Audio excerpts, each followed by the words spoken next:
Hello student, welcome to my YouTube channel Mohan pharmacy and today we will discuss about NSAIDs, जिसे हम लोग non steroidal anti inflammatory drug के नाम से जानते हैं। स्टूडेंट, एनसेड समझने से पहले कुछ महत्वपूर्ण टर्म है, जैसे एनाल्जेसिक। तो एनाल्जेसिक का मतलब ये होता है कि ये pain as a pain killer, pain को कम करने वाली, ठीक है। एंटी इंफ्लेमेटरी मतलब इन्फ्लामेशन या स्वेलिंग को कम करने वाली, कहीं सूजन हो गई तो उसको कम करने के लिए एंटी इंफ्लेमेटरी, ठीक है। और इसके बाद क्या है, एंटीपायरेटिक। एंटीपायरेटिक वो होते हैं जो कि हमारे फीवर को कम करते हैं, और जो एलिवेटेड फीवर की कंडीशन में, एलिवेटेड मतलब बढ़ा हुआ जो टेम्परेचर रहता है उसको भी ये कम करती हैं। तो एंटीपायरेटिक का मतलब है कि फीवर को और जो बढ़े हुए टेम्परेचर उसको कम करना है, ठीक है। तो अब हम लोग पढ़ते हैं कि एनसेड्स क्या होते हैं, ठीक। तो चलिए शुरू करते हैं। सबसे पहले डेफिनेशन है, NSAIDs are the drug which are used to reduce inflammation, fever, pain in the body. NSAIDs वो ड्रग होती हैं जो कि हमारे बॉडी में इंफ्लामेशन को क्या करती हैं, रिड्यूस करती हैं, मतलब कम करती हैं। तो इंफ्लामेशन को कम करती हैं, फीवर को कम करती हैं, और हमारे बॉडी में जो पेन होता है उसको भी ये कम करती हैं, ठीक है।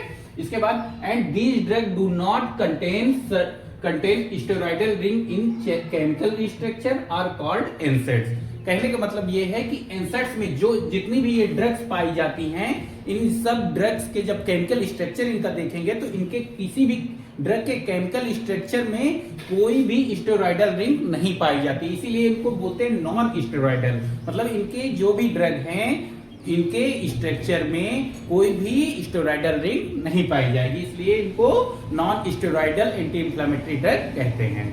इसके बाद अब हम लोग बात करते हैं क्लासिफिकेशन के बारे में कि एनसेड्स का क्लासिफिकेशन क्या होगा। तो क्लासिफिकेशन समझने के लिए हमको सबसे पहले यहाँ पे समझ लेना चाहिए कि क्या, क्योंकि ये ड्रग जो है वो पेन को कम करेंगी, इन्फ्लामेशन को कम करने वाली ड्रग है, तो इसके लिए हमको पहले इसकी फिजियोलॉजी समझनी पड़ेगी कि हमारा बॉडी में पेन किस प्रकार से होता है। तो सबसे पहले मान लीजिए हमारे बॉडी में सेल हैं, सेल प्रेजेंट होती हैं, और सेल में अगर किसी भी प्रकार का इंजरी हो जाती है या चोट लग जाती है तो वो वैसे ही क्योंकि हमारी सेल किससे बनी हुई है, फास्फोलिपिड से बनी हुई है, और फास्फोलिपिड बाइलेयर्ड होती है हमारी सेल। तो जैसे ही हमारी सेल मेम्ब्रेन में या सेल में किसी भी प्रकार की इंजरी होती है, वैसे ही फास्फोलाइपेज हमारे सेल से निकलने लगता है, और फास्फोलाइपेज जैसे ही निकलता है वैसे ही इसकी हाइड्रोलाइसिस होने लगती है, और जैसे ही हाइड्रोलाइसिस होगी वैसे ही ये फास्फोलाइपेज आर्किडोनिक एसिड में कन्वर्ट हो जाएगा, ठीक है। अब आर्किडोनिक एसिड जैसे ही बना वैसे ही हम आर्किडोनिक एसिड फर्दर कॉक्स बनाता है और 5 लाइपोक्सिजिनेज बनाता है। 5 लाइपोक्सिजिनेज फिर फर्दर ल्यूकोट्रीन में कन्वर्ट हो जाता है। अब हमारा यहाँ पे इसका कोई भी काम नहीं है, हमको समझना है कॉक्स के बारे में। कॉक्स जिसे बोलते हैं साइक्लोऑक्सीजिनेज बोलते हैं, ठीक है।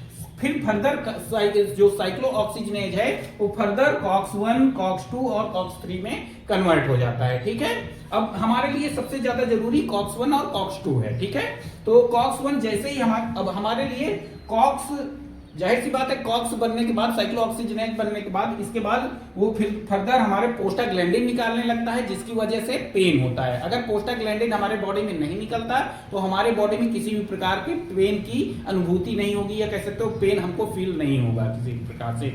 पेन के लिए पूरा रिस्पॉन्सिबिलिटी किस पे होती है, प्रोस्टाग्लैंडिन पे होती है। अगर प्रोस्टाग्लैंडिन बनता है तो पेन बॉडी में होगा, ठीक है। तो जैसे ही कॉक्स बनता है, कॉक्स तुरंत प्रोस्टाग्लैंडिन बनाने लगता है, जिसकी वजह से पेन होने लगता है। अब कॉक्स फर्दर डिवाइड हो जाता है कॉक्स 1 में, कॉक्स 2 में और कॉक्स 3 में। मेन यहाँ पे कॉक्स 1 और कॉक्स 2 होते हैं, ठीक है। तो कॉक्स 1 हम एक तरह से कह सकते हो हमारे बॉडी के लिए बेनिफिशियल होता है, क्योंकि अगर कॉक्स 1 बनता रहता है, इसके बाद प्रोस्टाग्लैंडिन बनता है, और कॉक्स 1 अगर रहता है हमारे बॉडी में, तो वो हमारे secretion of protective gastric mucosa and regulation of gastric acid, मतलब हमारे जो गैस्ट्रिक म्यूकोसा है या पेट की जो परतें हैं उसको वो प्रोटेक्टिव एक्शन उसके लिए देता है। कौन? कॉक्स 1। कॉक्स 1 हमारे जो गैस्ट्रिक म्यूकोसा है या परत है उसको प्रोटेक्टिव एक्शन देता है, और जो गैस्ट्रिक एसिड है उसका लगातार रेगुलेशन बनाए रखता है, ठीक है। इसीलिए कॉक्स 1 हमारे लिए मतलब बेनिफिशियल होता है। कभी कभी क्या होता है, कुछ ड्रग्स होती हैं जो कि कॉक्स 1 को बनने से रोकती हैं, जैसे कि अभी हम लोग पढ़ेंगे कि कॉक्स 1 इनिबिटर जो होंगी या कॉक्स 1 ब्लॉकर जो होंगी वो कॉक्स 1 को बनने से रोक देंगी। इसीलिए हमारे स्टमक में, क्योंकि प्रोटेक्टिव जो एक्शन था वो रुक जाएगा कॉक्स 1 का, जिसकी वजह से हमारे स्टमक में अल्सर वगैरह होने लगता है। ठीक है, तो कॉक्स 1 हमारे बॉडी के लिए एक तरह से बेनिफिशियल होता है। ठीक है, अब इसके बाद दूसरा है कॉक्स 2। कॉक्स 2 हमारे बॉडी के लिए सबसे ज्यादा इंपॉर्टेंट हमारे लिए, क्योंकि कॉक्स 1 ही हमारे बॉडी में पेन, फीवर, स्वेलिंग ये सब के लिए रिस्पॉन्सिबल होता है। ठीक है, और जो कॉक्स 2 है ये इसमें पीजीएस बनता है, PGI2 बनता है। ये प्रोस्टाग्लैंडिन के कह सकते हो कि नाम है बेसिकली प्रोस्टाग्लैंडिन के। ये बनेंगे तो पेन भी होगा, फीवर भी होगा, स्वेलिंग भी होगी। ठीक है, और ये जो कॉक्स 3 होता है ये हमारे ब्रेन में पाया जाता है और ये फीवर के लिए रिस्पॉन्सिबल होता है। जैसे हम लोग पैरासीटामोल खाते हैं तो वो जाकर के हमारे ब्रेन पे ही काम करती है, वो सेंट्रली वर्क करती है। बेसिकली कॉक्स 1 और कॉक्स 2 पेरिफेरली वर्क करती हैं। ठीक है, और कॉक्स 3 जो होता है वो फीवर के लिए, क्योंकि वो ब्रेन पे जाती है, पैरासीटामोल जैसे है, तो वो कॉक्स 3 के लिए होती है। ठीक है, अब हम लोग समझते हैं क्लासिफिकेशन को। अब आई होप आप लोगों को ये समझ में आएगा। ठीक है, तो पहला क्लास में है क्या है, non selective COX inhibitor. Non selective का मतलब क्या है, नॉन सेलेक्टिव का मतलब ये होता है कि वो ड्रग हो सकता है कॉक्स 2 पे भी वर्क करे और कॉक्स 1 पे भी वर्क करेगी। हो सकता है कि कॉक्स 1 पे ज्यादा काम करे, कॉक्स 2 पे कम काम करे। तो ज्यादातर ये जो नॉन सेलेक्टिव ड्रग होती हैं वो बोथ पे, दोनों मतलब कॉक्स 1 कॉक्स 2 पे भी वर्क करती हैं। यही ड्रग वो होती हैं जो कि हमारे मतलब स्टमक में अल्सर वगैरह, अगर हम काफी टाइम तक खाते रहते हैं एनसेड, इसीलिए डॉक्टर बोलता है कि अगर ज्यादा लंबे तक अगर हम लोग एनसेड्स खाते हैं, non steroidal anti inflammatory drug खाते हैं जो कि इस क्लास की हैं, नॉन सेलेक्टिव कॉक्स इनिबिटर हैं, तो वो हमारे स्टमक में अल्सर कॉज करती हैं, क्योंकि वो कॉक्स 2 को तो रोकेंगी, जिससे पेन, फीवर, स्वेलिंग तो कम होगा ही, लेकिन कॉक्स 1 को भी रोक देती है, जो कि हमारा कॉक्स 1 जो गैस्ट्रिक म्यूकोसा है उसके लिए प्रोटेक्टिव एक्शन दे रहा था। ठीक है, तो जो नॉन सेलेक्टिव कॉक्स 1 है ये दोनों पे वर्क करेंगे, जिसमें पहला है सैलिसिलेट। सैलिसिलेट में एस्प्रिन है।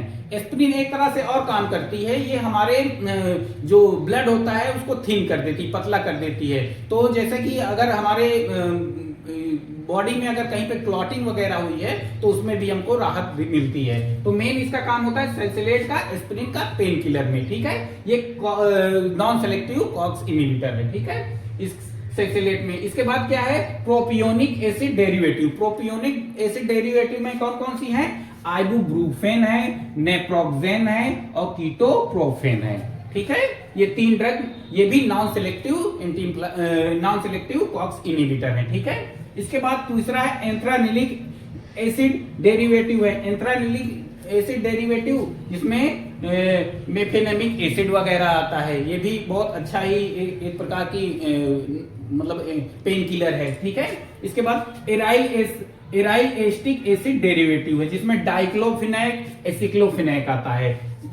एसिक्लोफिनैक भी बहुत अच्छा काम करता है और डाइक्लोफिनैक तो आईवी वगैरह भी इसका चलता है। ठीक है, इंजेक्शंस भी आते हैं, टैबलेट्स भी आते हैं। ठीक है, और एसिक्लोफिनैक मेनली टैबलेट्स फॉर्म में आते हैं। तो ये सब क्या है, नॉन सेलेक्टिव, मतलब ये दोनों पे वर्क करेंगे। ठीक है, इसके बाद क्या है, सेलेक्टिव कॉक्स 2 इनिबिटर। अब सेलेक्टिव कॉक्स 2 इनिबिटर मतलब ये कॉक्स 2 पे काम करेगी, मतलब ये पेन, स्वेलिंग और फीवर के लिए काम करेंगे। ठीक है, ये तीनों चीज में काम करेंगी और ये सबसे सेफ इसलिए कह सकते हो क्योंकि ये गैस्ट्रिक म्यूकोसा भाई सेलेक्टिव है, कॉक्स 1 पे काम नहीं करेगी, केवल कॉक्स 2 पे काम करेगी, तो ये हमारे स्टमक में अल्सर जल्दी नहीं कॉज करेगी बेसिकली। ठीक है, और पेन, स्वेलिंग और फीवर में भी अच्छा काम करेंगी। तो ये क्या है, सेलेक्टिव कॉक्स 2 इनिबिटर, जिसमें है सेलेकॉसिब, इटोरिकॉसिब 2 हैं। इसके बाद अब सेलेक्टिव में क्या है, सेलेक्टिव और प्रेफरेंशियल समझ लेते हैं। ठीक है, प्रेफरेंशियल कॉक्स 2 इनिबिटर है, इसमें न्यूमोसलाइड और मेलोक्सिकेम है। अब प्रेफरेंशियल और सिलेक्टिव में ये होता है, मान लीजिए क्लास हम कहीं पढ़ाते हैं तो क्लास, अगर हम पूरी क्लास को बोल दें कि डी फार्मा सेकेंड ईयर के सभी बच्चों को बुलाया जाए तो वो क्या हो जाएगा, प्रेफरेंशियल हो जाएगा कि डी फार्मा सेकेंड ईयर के बच्चों को बुलाना है। ठीक है, अगर कहीं पे डी फार्मा सेकेंड ईयर के किसी एक बच्चे को बुलाना है तो वो क्या कहलाएगा, सिलेक्टिव कहलाएगा। और अगर हम डी फार्मा के सभी बच्चों को बुला लें तो वो क्या कहलाएगा, प्रेफरेंशियल कॉक्स मतलब बोला जाएगा। तो आप लोग ये समझ सकते हैं कि प्रेफरेंशियल किसको बोलते हैं और सिलेक्टिव किसको बोलते हैं, ठीक है।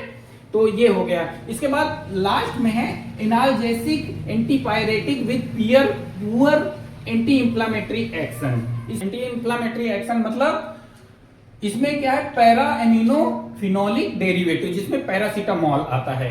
अब ये पैरासीटामोल का काम क्या होता है, ये मुख्य रूप से किस पे कवर करती है, कॉक्स 3 पे कवर करती है, जो कि हमारे ब्रेन पे काम करती है, ठीक है। और इसका मुख्य काम होता है, ये फीवर को कम करती है और वेरी पुअर इंफ्लामेटरी एक्शन होता है, मतलब ये इंफ्लामेशन को उतना अच्छे से मतलब नहीं क्योर करती, बहुत स्लो काम करती है इंफ्लामेशन के लिए। और ये जो ऊपर थी विशेष तौर पर कॉक्स 2 वाली, ये स्वेलिंग या इंफ्लामेशन को बहुत अच्छे से रिड्यूस करने में काम आती है इसको भी, ठीक है। तो पैरासीटामोल मेनली फीवर के लिए होती है और इसका एक्शन जो इंफ्लामेटरी एक्शन है, एंटी इंफ्लामेटरी एक्शन है, वो बहुत स्लो होता है, ठीक है। तो आई होप आपको क्लासिफिकेशन समझ में आ गया होगा। इसके बाद हम लोग पढ़ते हैं इंडिकेशंस। इंडिकेशन मतलब किन किन चीजों में एनसेड्स का उपयोग किया जा सकता है, ठीक है। तो इसमें पहला है it is used as analgesic. Analgesic मतलब pain killer, as a pain killer. तो ये इसको पेन किलर की तरह यूज किया जा सकता है। It is used as antipyretic. इसको एंटीपायरेटिक मतलब बुखार वगैरह में, फीवर वगैरह में ना, तो इसको एज ए एंटीपायरेटिक यूज किया जा सकता है।